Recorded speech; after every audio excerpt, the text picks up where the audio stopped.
বাংলাদেশের রাজনীতিতে জামায়াতে ইসলামী একটি বহুল আলোচিত ও বিতর্কিত নাম। স্বাধীনতার বিরোধিতার অভিযোগ, যুদ্ধাপরাধ ইস্যু এবং ধর্মভিত্তিক রাজনীতির কারণে দলটি দীর্ঘদিন ধরেই তীব্র সমালোচনার মুখে। তবুও বাংলাদেশের রাজনৈতিক বাস্তবতায় জামায়াতে ইসলামী একটি ব্যতিক্রমী উদাহরণ, যে দল স্বাধীনতার বিরোধিতা করেও সময়ের সঙ্গে নিজেকে টিকিয়ে রাখতে সক্ষম হয়েছে এবং একাধিকবার রাষ্ট্র ক্ষমতার সমীকরণে প্রভাব রেখেছে। জামায়াতে ইসলামীর সূচনা হয়েছিল ব্রিটিশ শাসনামলে। ১৯৪১ সালের ২৬ আগস্ট লাহোরের ইসলামিয়া পার্কে সৈয়দ মওদুদী জামায়াতে ইসলামী হিন্দ প্রতিষ্ঠা করেন। পরবর্তী সময়ে উপমহাদেশ বিভক্ত হলে পাকিস্তান ও পরে পূর্ব পাকিস্তানে দলটির কার্যক্রম বিস্তৃত হয়। পূর্ব পাকিস্তানে জামায়াতের অন্যতম গুরুত্বপূর্ণ নেতা হিসেবে উঠে আসেন গোলাম আজম, যিনি ১৯৫৭ সালে দলের সেক্রেটারি জেনারেল নিযুক্ত হন। ১৯৭০ সালের সাধারণ নির্বাচনে জামায়াতে ইসলামী ১৫১টি আসনে প্রার্থী দিয়ে মাত্র ৪টি আসন লাভ করে। ১৯৭১ সালে বাংলাদেশের স্বাধীনতা যুদ্ধের সময় দলটির ভূমিকা আজও রাজনৈতিক ও সামাজিক বিতর্কের কেন্দ্রবিন্দু। স্বাধীনতার পর বঙ্গবন্ধু শেখ মুজিবুর রহমানের শাসনামলে জামায়াতে ইসলামী সহ ধর্মভিত্তিক রাজনীতি নিষিদ্ধ করা হয়, ফলে দলটি আনুষ্ঠানিকভাবে রাজনৈতিক অঙ্গন থেকে বিলুপ্ত হয়ে যায়। তবে রাজনৈতিক পট পরিবর্তনের ১৯৭৬ সালে ধর্মভিত্তিক রাজনীতি পুনরায় বৈধ হলে জামায়াতে ইসলামী আবার সক্রিয় হয়। সে সময় কয়েকটি ইসলামপন্থী দল একত্র হয়ে ইসলামিক ডেমোক্রেটিক লীগ নামে একটি রাজনৈতিক প্ল্যাটফর্ম গঠন করে। এই ব্যানারেই ১৯৭৯ সালের সংসদ নির্বাচনে অংশ নিয়ে জামায়াতে ইসলামী ৬টি আসনে জয়লাভ করে।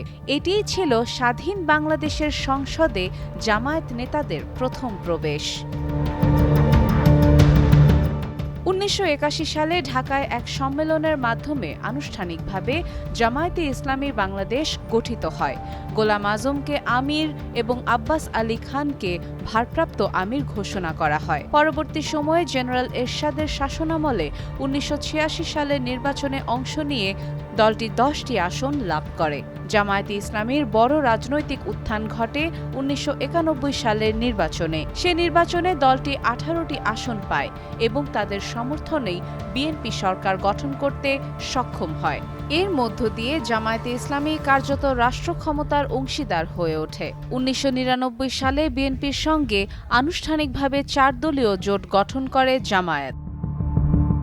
২০০০ সালে গোলাম আজম রাজনীতি থেকে অবসর নিলে দলের নেতৃত্বে আসেন মতিউর রহমান নিজামী। ২০০১ সালের নির্বাচনে বিএনপি নেতৃত্বাধীন ৪ দলীয় জোট ২/৩ সংখ্যাগরিষ্ঠতা নিয়ে ক্ষমতায় এলে জামায়াতের শীর্ষ নেতা মতিউর রহমান নিজামী ও মুজাহিদ মন্ত্রিত্ব পান। এটি ছিল দলটির ইতিহাসে সবচেয়ে প্রভাবশালী সময়। পরবর্তীকালে যুদ্ধাপরাধের বিচার, দলীয় নিবন্ধন বাতিল এবং শীর্ষ নেতাদের ফাঁসির রায়ের মধ্য দিয়ে জামায়াতে ইসলামী আবার বড় ধরনের রাজনৈতিক সংকটে পড়ে। তবুও মাঠ পর্যায়ে দলটির সংগঠন ও সমর্থক ভিত্তি পুরোপুরি বিলুপ্ত হয়নি। রাজনৈতিক বিশ্লেষকদের মতে জামায়াতে ইসলামী বাংলাদেশের রাজনীতিতে একটি জটিল বাস্তবতা।